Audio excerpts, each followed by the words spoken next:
이 시간 우리에게 주시는 하나님의 말씀은 시편 26편의 말씀입니다. 우리 시편 26편의 말씀을 드라마 성경으로 읽겠습니다. 다윗의 시. 내가 나의 완전함에 행하여 싸우며 흔들리지 아니하고 여호와를 의지하여 싸우니 여호와여 나를 판단하소서. 여호와여 나를 살피시고 시험하사 내 뜻과 내 양심을 단련하소서. 주의 인자심이 내 목전에 있나이다.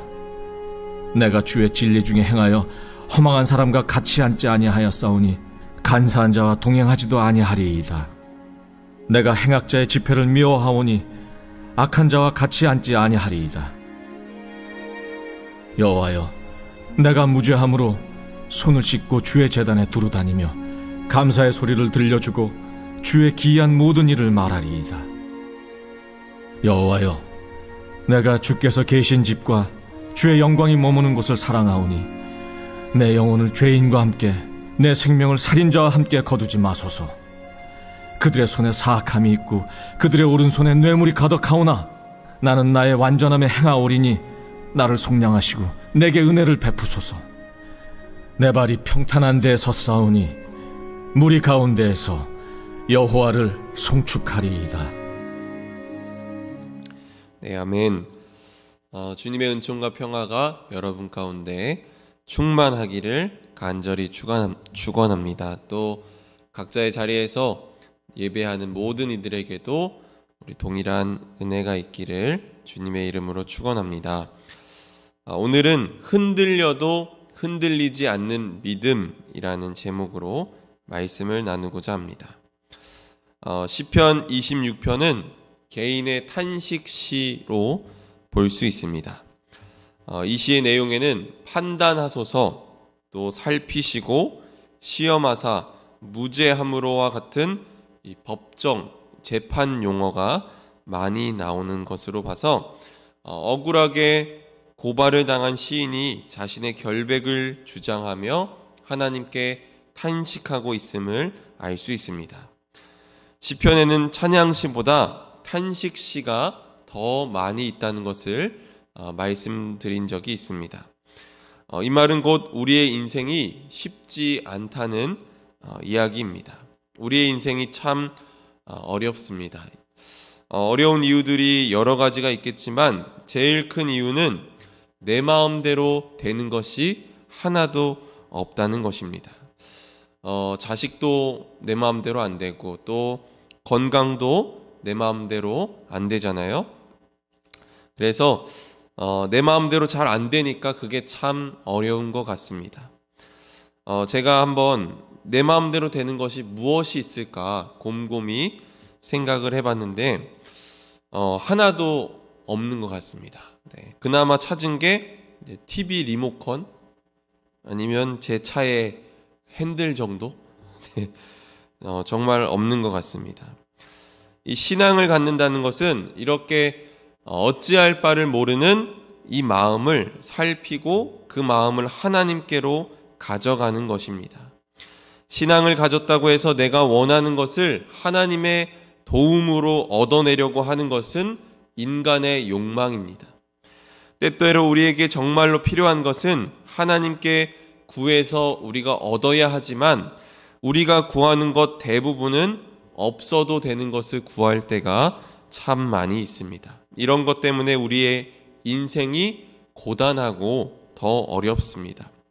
그렇게 정말 자유로운 사람은 돈이 많은 사람이 아니라 자기가 원하는 대로 다 할 수 있는 사람이 아니라 그것들로부터 자유해진 사람입니다. 그런데 몸을 갖고 사는 인간이 이런 것들로부터 자유하게 지낸다는 것은 참 어렵고 잘 안 됩니다. 다행인 것은 하나님께서 이런 인간의 유한함을 긍휼하게 여기신다는 것입니다. 그렇기에 오늘도 우리는 이 자리에 나와서 하나님께 기도하고 또 탄식하며 기도할 수 있습니다. 그리고 탄식하며 기도하다가 하나님의 은혜를 경험하고는 찬양하고 감사할 수 있습니다. 그러므로 탄식시를 읽을 때마다 우리가 떠올려야 하는 것은 시인이 괴롭고 힘든 시간 속에서 그저 탄식만 하고 있는 게 아니라 어떻게 하나님을 신뢰하고 있는지, 또 탄식하는 그 시간 속에서 하나님을 만난 후에 그 믿음이 어떻게 변화되는지를 유심히 봐야 합니다.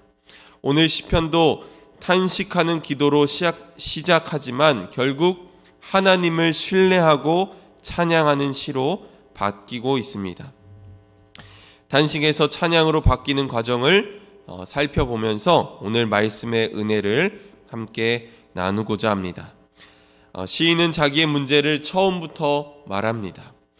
바로 자신을 올바르게 판단해 달라고 하나님께 간구하는 것입니다. 1절 말씀을 보면 내가 나의 완전함에 행하여 싸우며 흔들리지 아니하고 여호와를 의지하여 싸우니 여호와여 나를 판단하소서라고 말합니다. 그런데 그가 하나님께 올바르게 판단해 달라고 간구하는 근거가 무엇입니까? 바로 자신이 완전함에 행했다는 것입니다. 이 완전함이라는 것은 히브리어로 톰이라고 하는데 전심으로 또는 진실한이라는 뜻입니다. 비슷한 말로 온전함, 또 흠이 없음, 이런 말들이 있습니다. 그런데 과연 이 완전함이라는 단어를 사람에게 붙일 수 있을까요? 인간은 모두 죄인이라고 성경에서 기록하고 있는데 어떻게 이 시인은 자신이 완전함에 행했다고 지금 말하는 것일까요? 성경에서 완전함이라는 단어와 함께 쓰인 사람이 2명 있습니다. 바로 노아와 욥입니다. 성경은 노아를 설명하면서 뭐라고 이야기합니까? 노아는 의인이요 당대의 완전한 자라 그는 하나님과 동행했으며 라고 노아를 설명합니다.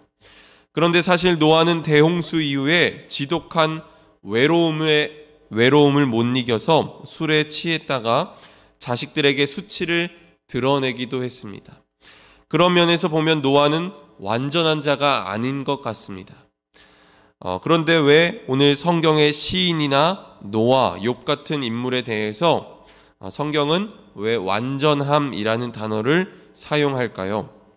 이것은 그들이 완전하다는 것이 아니라 하나님의 은총으로 인해서 완전해졌다는 것입니다. 우리가 완전할 수 있는 때는 바로 하나님의 은총이 우리에게 임할 때입니다. 하나님의 은혜가 우리 안에 있을 때야말로 우리는 온전해질 수 있습니다. 그렇게 우리는 무엇보다도 매 순간 하나님의 은총을 구해야 하는 줄로 믿습니다. 시인은 하나님의 은총이 늘 자신의 삶 가운데 함께 했기에 완전함에 행하였으며 그는 완전함 속에서 야훼 하나님을 의지하였기에 흔들리지 않는다고 고백하고 있습니다. 2절에서 그는 하나님께 자신의 뜻과 양심을 단련시켜 달라고 간청합니다. 여기서 뜻은 콩팥을 말하고 양심은 심장을 말합니다. 이 말은 나의 감정이나 정서, 이성과 의지 모두 살펴달라고 말하고 있는 것입니다. 그러니까 1절의 말을 2절에서 강화하고 있는 것입니다. 나는 그 어떤 상황 속에서도 하나님을 의지하며 살았고 하나님의 은총을 구하며 살았기 때문에 의심의 여지가 없다는 뜻입니다. 이 하나님의 은총을 구하는 삶이야말로 오늘 우리에게 필요한 삶의 태도입니다. 잠언은 우리에게 구체적으로 하나님의 은총을 어떻게 구해야 하는지 말하고 있습니다. 잠언 11장 27절 말씀을 보면 선을 간절히 구하는 자는 은총을 얻으려니와 악을 더듬어 찾는 자에게는 악이 임하리라 라고 말하고 있습니다. 선을 간절히 구하는 일이야말로 하나님의 은총을 받는 일입니다. 여기서 간절히 구한다는 말은 애쓰다, 창자로 구한다는 말입니다. 이 말이 무슨 말입니까? 우리가 선을 구하기 위해서 창자가 끊길 듯한 이 안타까움을 가지고 살면 하나님의 은총이 우리 안에 있게 된다는 말입니다. 그러므로 삶 속에서 좋은 일을 애써 찾으시기 바랍니다. 좋은 것을 다른 이들과 더불어 나눌 줄 아는 사람이 되기를 바랍니다. 우리의 구원을 위하여 애태우시던 예수님께서 자신의 생명까지도 아끼지 않으셨다는 것을 우리가 기억한다면 우리도 애타는 마음으로 이 선을 구하고 행할 수 있을 것입니다. 시인은 3절에서 자신이 이렇게 간구할 수 있었던 이유를 더욱 구체적으로 말합니다. 우리 3절 말씀을 함께 읽습니다. 우리 3절 말씀 함께 읽어보겠습니다. 시작. 주의 인자하심이 내 목전에 있나이다. 내가 주의 진리 중에 행하여. 주의 인자하심, 이 주의 인자하심이 무엇입니까? 바로 헤세드입니다. 이것은 하나님의 언약에 근거한 사랑입니다. 하나님의 인자하심을 경험한 사람들은 어려움에 처할 때마다 하나님께 간구하지 않을 수 없습니다. 다윗은 그가 어려운 상황을 만날 때마다 하나님의 인자하심을 구했습니다. 한결같은 주님의 사랑이 그를 도울 것에 대해서 확신하였기 때문입니다. 인간의 생각이나 지혜로 풀어낼 수 없는 문제를 만날 때마다 이 문제를 만난 사람들이 할 수 있는 일이 무엇입니까? 누군가는 이런 상황에서 자포자기도 하고 또 어떤 이는 파괴적인 태도를 보일 때도 있습니다. 앞서 말씀드린 것처럼 신앙은 조각나고 상처난 마음을 하나님께로 가져가는 것입니다. 절망의 상황을 돌파할 수 있는 힘은 하나님께로 나온다는 사실을 믿으시기 바랍니다. 바울 또한 하나님의 헤세드를 경험했기에 이렇게 고백합니다. 로마서 11장 29절 말씀을 보면 하나님께서 주시는 고마운 선물과 부르심은 철회되지 않습니다.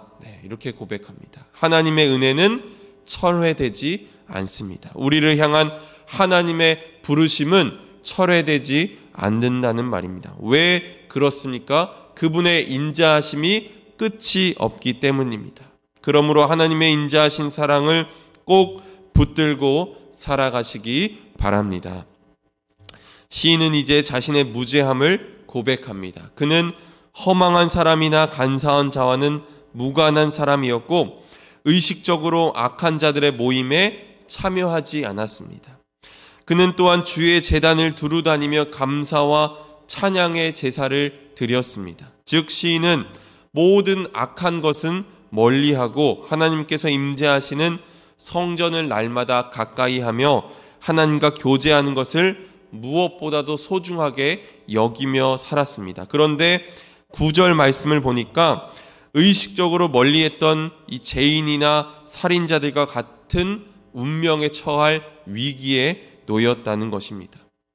시인은 자신이 정말 하나님께 가까이 하려고 노력했고 은총을 구하며 살았고 또 악인들과 다른 삶을 살려고 노력했다고 고백했습니다. 그러나 현실은 죄인들과 동일하게 취급당하는 억울한 상황이 지금 놓여 있습니다. 분명 그의 믿음이 흔들릴 만한 상황입니다. 그의 믿음이 흔들릴 수밖에 없는 상황입니다. 그런데 그의 마지막 고백은 담대합니다. 우리 11절, 12절 말씀을 우리 함께 읽도록 하겠습니다. 11절, 12절 말씀 함께 읽습니다. 시작. 나는 나의 완전함에 행하오리니 나를 속량하시고 내게 은혜를 베푸소서. 내 발이 평탄한 데에 섰사오니 무리 가운데에서 여호와를 송축하리이다. 아멘. 나는 나의 완전함에 행하오리니 라고 시인은 다시금 결단하고 있습니다. 나의 완전함에 행한다는 것은 내가 계속해서 하나님의 은총을 구하겠다는 다짐입니다. 시인의 마음을 흔들어 버리는 상황은 여전히 존재하지만 그는 흔들리지 않는 견고한 신앙을 가지고 있습니다. 오늘 우리는 이런 믿음을 가지고 있습니까? 우리의 삶이 흔들릴지라도 흔들리지 않는 담대한 믿음을 소유하시길 간절히 소망합니다. 오산학교를 설립했던 남강 이승훈 선생님에 대해서 모두 알고 계실 것입니다. 1911년 105인 사건으로 인해서 일제에 의해 구속이 되었습니다. 이승훈 선생님은 그때 붙잡혀서 3년 7개월 동안 감옥 생활을 하셨습니다. 어떻게 보면 그의 인생에 닥쳐온 시련의 시간이었습니다. 그런데 그 감옥에서 이승훈 선생님은 한 책을 붙들게 됩니다. 그것은 바로 신약 성경이었습니다. 거기서 신약 성경을 100번 읽었다고 합니다. 그리고 나서 그는 기독교가 바로 의의 종교라는 것을 깨닫게 되었습니다. 거짓이나 도둑질, 위선을 떠는 것은 기독교가 아니고 기독교는 또한 이기적으로 사는 것도 아님을 알게 되었습니다. 그 이후로 이승훈 이 선생님에게는 분명한 기준이 하나 생기게 되었습니다. 바로 마음의 중심에 하나님이 계시기 시작한 것입니다. 자기의 내면 속에 아주 든든한 기둥 하나가 들어서게 된 것입니다. 이 든든한 기둥이 자리 잡고 있기 때문에 어떤 지진과도 같은 일이 일어날지라도 그는 흔들리지 않을 수 있었습니다. 3년 7개월 감옥 생활 끝에 1915년 추록하면서 이 남강 이승훈 선생이 한 말이 있습니다. 감옥이란 이상한 곳인 걸 강철같이 굳어져서 나오는 사람도 있고 썩은 겨릅대처럼 흐느적흐느적하며 나오는 사람도 있거든 이라고 말했습니다. 여기서 겨릅대라는 것은 그 삼배옷 만들 때 그 삼 있잖아요. 그 삼의 껍질을 다 벗겨내면 남는 그 속을 겨릅대라고 하는데, 이 겨릅대가 삼 성분이 없어지면 똑똑히 힘없이 부러진다고 합니다. 이렇게 똑같은 시련을 겪었음에도 어떤 사람은 강철같이 단단해져서 나오는 사람이 있는가 하면 또 어떤 사람은 겨릅대처럼 쉽게 부러집니다. 이것이 바로 신앙의 신비입니다. 사랑하는 성도 여러분, 연약한 우리가 삶을 살아가다 보면 넘어질 수도 있고 때로는 길을 잘 가다가도 비틀거릴 때도 분명히 있습니다. 내 마음대로 아무것도 할 수 없고 속절없이 무너질 수밖에 없는 게 바로 인간의 인생입니다. 그렇기에 우리는 하나님의 은총을 구해야 하고 흔들릴지라도 다시 제자리를 찾아가는 믿음을 소유해야 합니다. 여러분, 나침반을 생각해 보시기 바랍니다. 나침반은 항상 북쪽을 가리킵니다. 그런데 나침반이 정지되어서 북쪽을 가리킨다면 그 나침반은 고장난 나침반입니다. 나침반은 항상 흔들리면서 북쪽을 가리키고 있습니다. 우리의 믿음도 똑같습니다. 흔들리지 않는 믿음은 없지만 우리는 결코 흔들리지 않습니다.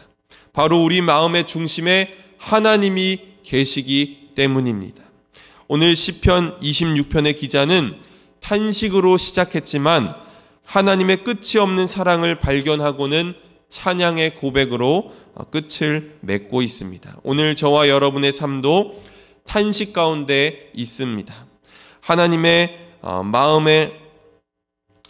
마음의 중심으로 모시고 우리가 그분의 사랑에 힘입어서 탄식 가운데 있을지라도 마침내 찬양과 감사의 고백으로 바뀌어지는 놀라운 역사가 있기를 주님의 이름으로 축원합니다. 아멘. 네, 함께 기도하겠습니다. 참 좋으신 하나님, 연약한 우리의 인생 가운데 하나님의 은총을 내려주시니 참 감사합니다. 하나님의 은혜가 아니면 아무것도 할 수 없음을 고백합니다. 주님의 사랑이 없으면 나는 아무것도 아님을 고백합니다. 하나님의 은총의 빛이 우리 삶 속에서 떠나지 않게 하여 주시옵소서. 무엇보다도 연약한 우리는 때론 넘어지고 쓰러지며 길을 잘 가다가도 비틀거리고 속절없이 무너지기도 합니다. 그럼에도 다시 일어서고 제자리로 찾아갈 수 있는 이유는 하나님의 한결같은 사랑이 우리 가운데 거하기 때문입니다. 주님의 끝이 없는 인자하심을 늘 기억하며 살게 하시고 선한 일을 애써 구하며 살게 하여 주시옵소서. 우리의 마음을 뒤흔드는 상황은 여전히 존재하지만 그럼에도 불구하고 흔들리지 않는 담대함을 허락하여 주시옵소서. 믿음의 용기를 갖게 하시고 또 강철같이 단단해질 수 있는 신앙을 소유하게 하여 주시옵소서. 오늘 이 예배 가운데 구별하여 귀한 예물 드리오니 연락하여 주시기를 원합니다. 1000번째 예물로 하나님께 귀한 예물 드립니다. 이 예물 드린 그 마음을 귀히 여겨 주셔서 축복하여 주시고 또 기도하는 소망 가운데도 하나님 응답하는 역사가 있게 하여 주시옵소서. 하나님, 특별히 오늘은 2023년 수학 능력 시험이 있는 날입니다. 하나님의 귀한 자녀들이 오늘 시험을 앞두고 있사오니 그들의 마음을 붙들어 주시고 시험 보는 가운데 지혜를 허락하여 주시옵소서.